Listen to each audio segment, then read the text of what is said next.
فیض بھائی تو کائنڈلی ہمیں بتائیے گا ڈپریشن اور انگزائٹی میں کیا فرق ہے کائنڈلی، کیونکہ لوگ کافی زیادہ پریشان ہوتے ہیں، تو ان دونوں میں تھوڑا سا نا واضح جو ہے نا ہمارے گائز کو کائنڈلی ویورز کو اس کے متعلق تھوڑی سی انفارمیشن ہے۔ دیکھیے، انزائٹی اور ڈپریشن ایک ایسی اسٹیٹ ہے جس کے اندر آپ کو بے چینی ہوتی ہے، آپ پریشان ہوتے ہو، آپ اداس ہوتے ہو، آپ کا زندہ رہنے کا دل نہیں چاہ رہا ہوتا، آپ کی کوشش یہی رہتی ہے کہ آپ زیادہ سے زیادہ تنہائی میں رہو۔ آپ تنہائی میں اس لیے رہتے ہو کیونکہ جب آپ لوگوں سے ملتے ہو، بات کرتے ہو، تو وہاں پہ آپ کو ایکٹ کرنے کی ضرورت پڑ رہی ہوتی ہے۔ ہم اپنی زندگیوں کے اندر ناخوش، ہم اپنی زندگیوں کے اندر پریشان اس لیے ہیں کیونکہ میجر ٹائم جو ہماری زندگی کا ہے وہ ہم اس چیز میں گزار دیتے ہیں کہ لوگ کیا سوچیں گے، لوگ کیا کہیں گے۔ ہم اپنے لیے نہیں جی رہے، ہم اپنی زندگیاں جی رہے ہیں لوگوں کے لیے۔ تو ہم لوگوں سے آئسولیشن میں اس لیے جاتے ہیں تاکہ بے جا سوالوں کے جوابات نہ دینے پڑیں۔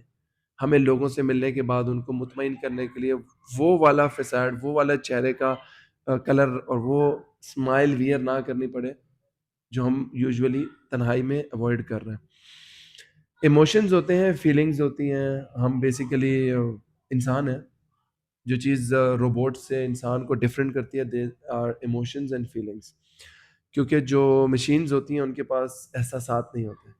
ہم انسانوں کے پاس احساسات ہوتے ہیں، ہم خوش ہوتے ہیں، ہمیں اچھا لگتا ہے، ہم اداس ہوتے ہیں، ہم روتے ہیں، ہمیں ڈانٹ دے کوئی تو ہم ڈر جاتے ہیں، سہم جاتے ہیں، ہماری ایکسپیکٹیشنز کو کوئی ہرٹ کرے، ہم کسی چاہنے والے سے، لڑکا ہے یا لڑکی ہے، اس کے ساتھ ٹائم سپینڈ کرتے ہیں، اپنا ٹائم شیئر کرتے ہیں، اپنے اچھے معاملات ان کے ساتھ بتانے کی کوشش کرتے ہیں۔ جب وہ ہمیں آگے سے سرپرائزز دیتے ہیں اور ہم لوگوں کو کوئی ایسی انسرٹن چیز ہوتی ہے جس کو دیکھنے کے بعد، سننے کے بعد ہمیں تکلیف ہوتی ہے تو ہمارے ایموشنز ہرٹ ہوتے ہیں۔ انفارچونیٹلی آج کل مٹیریلزم اتنا زیادہ ہے کہ لوگ بولتے ہیں پیار کی کوئی جگہ نہیں ہے، ہر چیز بکنے کے لیے آئی ہوئی ہے۔ تو ہم نے کیا کیا، انسانوں کے ساتھ بھی ویسے ہی رویے اختیار کرنا شروع کر دیا جیسے ہم چیزوں کے ساتھ کرتے تھے۔ ہم نے انسانوں کو بھی استعمال کرنا شروع کر دیا، اور جب ہم انسانوں کو استعمال کرتے ہیں، میں باپ کے ساتھ بات کر رہا ہوں اور میرے بیک آف دی مائنڈ میرا یہ چل رہا ہوگا کہ میں نے ٹرانزیشنل یا کوئی فائدہ آپ سے لینا ہے جس کے لیے میں اچھا بن رہا ہوں، تو وہ جو میرا اچھا بننا ہوگا وہ ہم ایکٹ کر رہے ہیں جس میں ہم اپنے ایموشنل بیگیج کو، اپنے جو ایموشن جو بیلنس ہے اس کو ہم لوز کر جاتے ہیں۔ رشتے آج کل ٹوٹ رہے ہیں، ڈائیورس کیسز بہت زیادہ ہو گئی ہیں، اس کی سب سے بڑی وجہ یہی ہے کہ ہم احساس نہیں رکھتے ہیں۔ ایک لڑکی اپنے ماں باپ کو چھوڑ کے آپ کے گھر آ رہی ہے، آپ نے احساس رکھنا ہے کہ یہ بھی کسی کی بیٹی ہے، یہ بھی کسی کی بہن ہے، ویسے ہی جیسے آپ کی بہن کے جا رہی ہے۔ یہ کیا ہوگا؟ احساس، میرے اندر احساس ہوگا، میں لوگوں کے لیے اچھا سوچوں گا، میں درد رکھوں گا، میں کبھی بھی آپ کے لیے کھڈا نہیں کھودوں گا اگر مجھے احساس ہوگا کہ جب آپ گریں گے آپ کا منہ لگے گا نیچے تو آپ کو کتنی تکلیف ہوگی۔ سوال یہاں سے سٹارٹ ہوا تھا کہ ڈپریشن اور انزائٹی میں فرق کیا ہے۔ میجورٹی لوگوں کو پتہ ہی نہیں ہے اس بات کا کہ نہ ان کو ڈپریشن ہے نہ ان کو انزائٹی ہے، یہ صرف سوشل سٹریسز ہوتے ہیں۔ آپ ایک برن آؤٹ فیز میں آئے ہوتے ہو جہاں آپ کو ریلیکسیشن کی ضرورت ہے۔ پوری رات جب آپ اٹھ جاؤ یا 2 جگراتیں آپ کر لو تو آپ کو نیند کی ضرورت پڑتی ہے۔ کھانا نہ کھایا ہو تو آپ کو بھوک لگتی ہے، تو جب آپ کو بھوک لگتی ہے، آپ کھانا کھاتے ہو سیر ہو کے تو آپ فریش اور ریلیکس ہو جاتے ہیں۔ اسی طریقے سے نیند نہیں پوری ہوتی، جب سو کے اٹھتے ہو تو فریش ہوتے ہیں۔ اسی طرح سے ہمارے ایموشنز بھی ہوتے ہیں۔ ہم نے اپنے ایموشنل ڈرینیج کو، اپنے ایموشنز کو بھی ریلیکس کرنے کے لیے، اپنے نروس کو ریلیکس کرنے کے لیے ہم لوگوں نے ایزی ہونا ہوتا ہے۔ اگر آپ ایزی ہو جائیں گے تو آپ اپنے آپ سیٹل ہو جائیں گے۔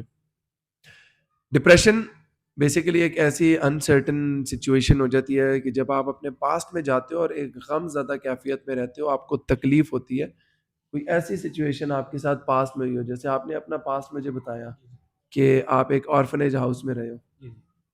اگر ابھی آپ کو میں بولوں کہ آپ تھوڑی دیر کے لیے زیوم کرنا شروع ہو جاؤ اور واپس اس فیز میں چلے جاؤ جب آپ کے اوپر آپ کے ماں باپ نہیں تھے اور آپ ایک آرفنیج ہاؤس میں تھے، تو کیسا فیل ہوگا آپ کو؟ برا فیل ہوگا، یو ول بی ہرٹ، کیونکہ نارمل لوگوں کی طرح آپ نہیں تھے۔ آپ کا بچپنا ویسا کھیلتا ہنستا ایک پورا کمبائنڈ فیملی سسٹم نہیں تھا۔ اگر آپ اسی پاس میں رہنا شروع کر دو تو ابھی جو آپ میرے ساتھ بیٹھے ہو تو آپ میرے ساتھ بیٹھ کے بات کرنے کی پوزیشن میں بھی نہیں رہو گے۔ آپ نکلے اس میں سے، اس لیے الحمدللہ کہتے ہیں کہ ہر چیز میں آپ اللہ کا شکر ادا کریں۔ اب 3 فیزز ہوتے ہیں، پریزنٹ، پاسٹ اور فیوچر۔ پاسٹ وہ چیز ہوتی ہے جو گزر چکی ہے، فیوچر وہ ہے جو آگے دنوں میں آئے گا، پریزنٹ ہے جی ابھی میں اور آپ حال میں بیٹھے ہوئے۔ اگر آپ پریزنٹ میں رہیں گے تو آپ ہیپی ہوں گے، کانٹینٹ ہوں گے۔ اگر آپ پاسٹ میں چلے جاؤ گے تو آپ غمزدہ ہو جاؤ گے۔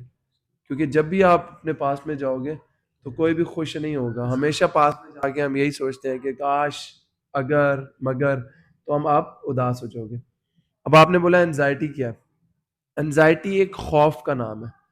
خوف ہر اس چیز کا ہوتا ہے جس کو آپ نے دیکھا ہوا نہیں ہوتا، اور خوف آپ کے اندر ہانٹ آپ کو کر رہا ہوتا ہے کہ اگر ایسا ہو گیا تو کیا ہوگا. میں نے آج تک کبھی بھی اپنی لائف کے اندر جنات نہیں دیکھے، نہ آپ لوگوں نے دیکھے ہیں، لیکن آپ لوگوں کے مائنڈ میں بھی یہ چیز ہوگی کہ اگر آ گیا تو کیا ہوگا. سو اف یو تھنک کہ ہم اس کو ریکور کرنا چاہتے ہیں تو آپ نے صرف 3 کام کرنے ہیں. سب سے پہلا، اللہ پہ توکل کرنا. جب ہم توکل علی اللہ کی بات کرتے ہیں اس کا مطلب یہی ہوتا ہے کہ یو ہیو ٹو ٹرسٹ اللہ تبارک و تعالیٰ کہ آپ کے سوچنے سے کچھ بھی نہیں ہوگا، ہوگا وہی جو اللہ نے سوچا ہے. اب آپ اگر اپنے مائنڈ میں یہ سوچ لیں، ازیوم کرنا شروع کر دیں کہ میرے لائف میں جو کچھ بھی ہو رہا ہے، God is responsible for that and he loves me more than 70 of my moms. ماں سے 70-72 گنا زیادہ محبت کرنے والی ذات مجھے کبھی بھی کسی جگہ پہ تنہا تو نہیں چھوڑے گی. اگر یہ چیز میں سمجھ لوں تو میری انزائٹی ختم ہو جائے گی. Second, destiny. It is destined that you are watching this video. یہ نصیب اور مقدر کے کھیل ہے.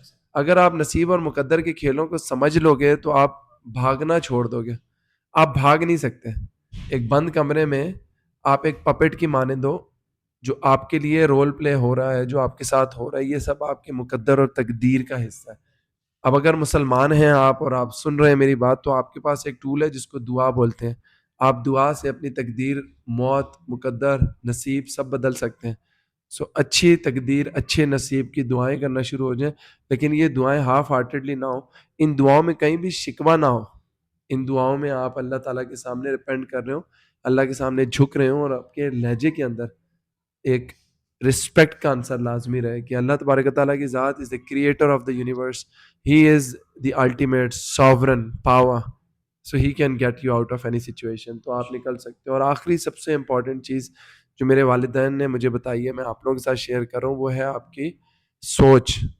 کہ اگر آپ کی نیت اچھی ہوگی، آپ کے ساتھ کبھی بھی برا نہیں ہوگا. کیونکہ ہو سکتا ہے for short span of time you think کہ آپ کے ساتھ برا ہو رہا ہے، لیکن لانگر پیریڈ میں، لانگ رن میں کامیابی اور جیت صرف آپ کی ہوگی.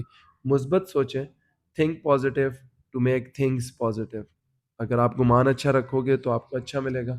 سو اچھے کا گمان کرتے ہیں، کوشش کرتے ہیں استغفار زیادہ سے زیادہ کریں، کوشش کرتے ہیں کہ لوگوں کا درد بانٹیں، تو کوشش کرتے ہیں تھوڑا سا اپنے اندر سینس آف رسپانسبلٹی لے آئیں.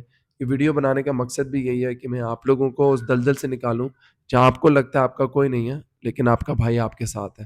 سو خوش رہو عمر. آپ بھی، جزاک اللہ سر. دیکھنے والے جتنے لوگ ہیں، آپ سب اس ویڈیو کو شیئر کریں. اور جو پریشان کہیں پہ بھی بیٹھے ہیں ہماری اس ویڈیو کو دیکھ رہے ہیں، آپ لوگ یاد رکھیے گا، آج نہیں، کل نہیں، ایک دن آپ لوگ آج کے دن پہ فخر کرو گے کہ اللہ تبارک و تعالیٰ کی ذات نے آپ لوگوں کو اسٹرانگ کیا، اس قابل کیا کہ آپ کوئی بھی طاقت، کوئی پریشانی، کوئی بلا، کوئی آفت، کوئی مشکل، کوئی مصیبت آپ کا کچھ بگاڑ نہیں سکتی. God bless you and share this video.